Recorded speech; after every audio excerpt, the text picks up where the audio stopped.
100కి 80% మంది ఎసిడిటీ ప్రాబ్లంకి గురవుతూనే ఉన్నారండి. అసలు దీనికి చిన్న పెద్ద వయసు తేడా అనేది, ఆడ మగ తేడా అనేది లేదు. ఎవరైనా కామన్గా నవ్వేడేస్ ఫేస్ చేస్తున్నది బిగ్ ప్రాబ్లం అని చెప్పుకోవచ్చు. మీకు ఈ యాసిడ్ రిఫ్లెక్షన్ అనేది ఎప్పటికీ కూడా లైఫ్ లాంగ్ దరి చేరదు.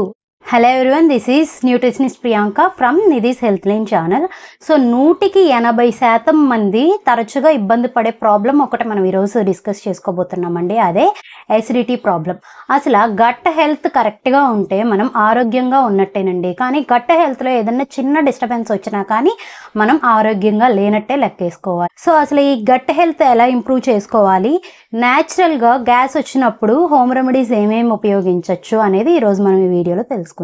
100కి 80% మంది ఎసిడిటీ ప్రాబ్లంకి గురవుతూనే ఉన్నారండి. అసలు దీనికి చిన్న పెద్ద వయసు తేడా అనేది, ఆడ మగ తేడా అనేది లేదు. ఎవరైనా కామన్గా నవ్వేడేస్ ఫేస్ చేస్తున్నది బిగ్ ప్రాబ్లం అని చెప్పుకోవచ్చు.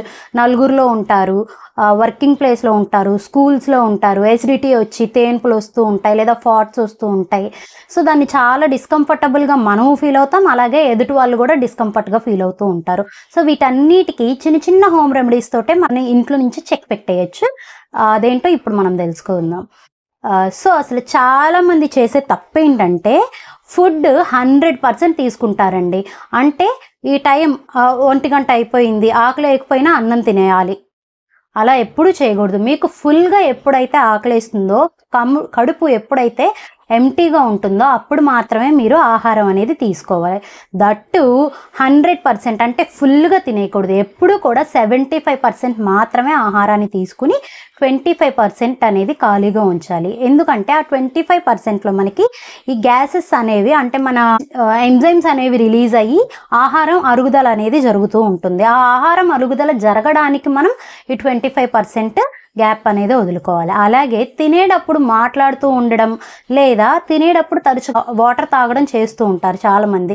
ఇలా తినేటప్పుడు మాట్లాడినా, లేదంటే వాటర్ ఎక్కువగా తాగినా ఏం జరుగుతుందంటే మాట్లాడేటప్పుడు మనం ఆహారం తీసుకునేటప్పుడు ఆహారంతో పాటు మనకి గాలి కూడా వెళ్ళిపోయి అది అసిడిటీగా ఫామ్ అయ్యే ఛాన్సెస్ ఉన్నాయి. సో ఎప్పుడు కూడా తినేటప్పుడు మాట్లాడకూడదు, అలాగే తినేటప్పుడు తరచుగా వాటర్ తాగుతూ ఉండకూడదు. సో థర్డ్ ఏం చేస్తున్నారు అంటే నమలకుండా హరీబరీగా టీవీ చూస్తూనో, టైం అయిపోతుందనో, ఇంకోటనో నమలకుండా డైరెక్ట్గా మింగేస్తూ ఉంటారు. సో అలా నవలకుండా మోస్ట్ ఆఫ్ ద డైజెషన్ మనకి ఎక్కడ స్టార్ట్ అవుతుందంటే మన మౌత్లో అండి. మనం ఎప్పుడైతే దాన్ని బాగా నమిలి గుజ్జుగా చేస్తామో మన పళ్ళతో, అప్పుడే మనకి ఇక్కడ సెలైవరీ ఎంజైమ్స్ అనేవి రిలీజ్ అయ్యి ఎంజైమాటిక్ రియాక్షన్ జరిగి మనకి మోస్ట్ ద డైజెషన్ అనేది మన మౌత్లోనే స్టార్ట్ అవుతూ ఉంటుంది. సో ఆ స్టెప్నే మనం స్కిప్ చేసేస్తున్నాం హరీబరీలో పడి. సో ఇలా నమలకుండా తిన్నప్పుడు కూడా మనకి ఎసిడిటీ అనేది ఎక్కువగా రిలీజ్ అవుతుంది, యాసిడ్ రిఫ్లెక్షన్ అనేది ఎక్కువగా వస్తుంది. సో ఇవన్నీ మనం చేసే మిస్టేక్స్. దీంతో పాటు ఇంకేమేం చేస్తున్నామంటే జంక్ ఫుడ్ అండి. Mainly junk food, spices food nowadays ఈ రోజుల్లో మనకి చాలా కామన్ అయిపోయినాయి. ఫంక్షన్స్కి వెళ్ళినా, పార్టీస్కి వెళ్ళినా, రెస్టారెంట్స్కి వెళ్ళినా, ఎక్కడికి వెళ్ళినా ఈ జంక్ ఫుడ్ అనేది కామన్. దాంతోపాటు మనకి సోడాస్ అండ్ కార్బొనేటెడ్ బ్రెవరేజెస్ కూడా కామన్గా ఇస్తూ ఉన్నారు. సో ఎప్పుడైనా మీరు అతి స్పైసెస్ ఫుడ్ తిన్నా, లైక్ అంటే స్పైసెస్ ఫుడ్స్ బిర్యానీస్ కానీ, చికెన్, మటన్ ఇటువంటివి ఏమన్నా తిన్నా, or noodles, fried rice, manchuria ఇటువంటివి ఏమన్నా ఫాస్ట్ ఫుడ్స్, ఫ్రెంచ్ ఫ్రైస్ ఇటువంటివి ఏమన్నా తిన్నా కూడా మీరు డ్రింక్స్ అని కానీ, సోడాస్ అని కానీ ఇప్పుడు తీసుకోకూడదు. బికాస్ ఆల్రెడీ మన స్పైసెస్ ఫుడ్స్ తీసుకుంటున్నాం, దాంతోపాటు ఈ యాసిడ్ రిఫ్లెక్టెడ్ డ్రింక్స్ కూడా యాడ్ చేస్తే ఏమవుతుందంటే మనకి ఎసిడిటీ పెరుగుతుంది. దాంతోపాటు మన కడుపులో యాసిడ్ అనేది ఎక్కువగా ప్రొడ్యూస్ అవుతూ ఉంటుంది. సో మనకి గ్యాస్ అనేది ఎక్కువగా రిలీజ్ అవుతూ ఉంటుంది అప్పుడు.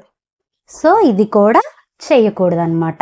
ఇంకా హోమ్ రెమెడీస్ దగ్గరికి వచ్చేస్తే ఈ గ్యాస్ ప్రాబ్లమ్ని సింపుల్గా ఒక వారం రోజుల్లోనే మనం చెక్ పెట్టేయచ్చండి ఇంట్లో నుంచే. అది ఎలా అంటే చక్కగా ఒక వామ్ తీసుకుని, అజ్వన్ అంటారు దీన్ని ఇంగ్లీష్లో, వాము తీసుకుని నైట్ అంతా వాటర్లో సోక్ చేసేసుకుని, ఆ వాటర్ తీసుకుని మార్నింగ్ కొంచెం మరగబెట్టుకొని అది గోరువెచ్చగా అయిన తర్వాత రోజు ఒక వారం పాటు తాగి చూడండి. మీకు కంపల్సరీగా ఎసిడిటీ ప్రాబ్లం నుంచి మంచి ఉపశమనం దొరుకుతుంది. దాంతోపాటు చక్కగా మధ్యాహ్నం ఆహారం తీసుకున్న తర్వాత ఏం చేస్తారంటే మజ్జిగ, పల్చటి మజ్జిగ తీసుకుని దాంట్లో వేపి పొడి చేసుకున్న జీలకర్ర పౌడర్ 1 స్పూన్ కలుపుకొని తాగండి. ఈ టిప్ ఫాలో అయినా కూడా మీకు ఎసిడిటీ ప్రాబ్లం అంటే గ్యాస్ ప్రాబ్లం నుంచి చక్కటి ఉపశమనం దొరుకుతుంది. అలాగే అల్లం టీ తాగడము, ఈ అల్లం టీ కూడా మనకి చక్కటి రెమెడీ అండి గ్యాస్ ప్రాబ్లంకి.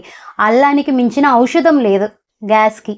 సో ఈ టిప్ కూడా మీరు మంచిగా బ్యాకప్ చేసుకుంటూ ఉంటే ఒక వారం 10 రోజుల పాటు, వారం 10 రోజుల్లో మీకు ఈ గ్యాస్ ప్రాబ్లం నుంచి ఉపశమనం దొరుకుతుంది. సో ఈ గ్యాస్ ప్రాబ్లం అనేది ఎక్కువగా ఉన్నప్పుడు మనకేంటంటే ఈ డైరీ ప్రొడక్ట్స్, పాలు, పెరుగు, వెన్న ఇటువంటివన్నీ కూడా కొంచెం వాడుకలో తగ్గించుకోండి. బికాజ్ ఈ డైరీ ప్రొడక్ట్స్ కూడా ఒక్కోసారి ఎసిడిటీ అనేది ఎక్కువగా ప్రొడ్యూస్ అవుతుంది. దాంతోపాటు తేలికగా అరిగే ఆహారాలు తీసుకోండి. ఎక్కువ ఇబ్బంది పడే స్పైసెస్ కానీ లేదంటే ఎక్కువ యాసిడిటీ ప్రొడ్యూస్ చేసే ఫుడ్స్ కానీ అవాయిడ్ చేసుకుంటూ ఉండండి. దాంతోపాటు కందిపప్పు, మినప్పప్పు ఇటువంటివి ఏమన్నా పప్పులు తీసుకున్నప్పుడు కనీసం 6 గంటల పాటు నానబెట్టుకొని దాని తర్వాత 3 to 4 విజిల్స్ వచ్చేటట్టు ఉడికించుకోండి. రాజ్మా, బఠానీలు ఇటువంటివి ఏమన్నా తీసుకునేటప్పుడు, శనగలు ఇటువంటివి ఏమన్నా తీసుకునేటప్పుడు కనీసం 12 గంటలు నానబెట్టుకుని దాని తర్వాత వండుకొని తింటే మీకు ఈ యాసిడ్ రిఫ్లెక్షన్ అనేది ఎప్పటికీ కూడా లైఫ్ లాంగ్ దరి చేరదు. సో ఈ వీడియో కనుక మీకు నచ్చినట్టయితే వీడియోని లైక్ చేయండి, షేర్ చేయండి అండ్ మన ఛానల్ని సబ్స్క్రైబ్ చేయండి. మీరు వీడియోని లైక్ చేసి షేర్ చేసినప్పుడు మాత్రమే ఇది ఇంకొంతమందికి రీచ్ అయ్యే అవకాశం ఉంటుంది. So that will be useful for them. Hope video మీకు నచ్చిందని. Thank you. నమస్తే.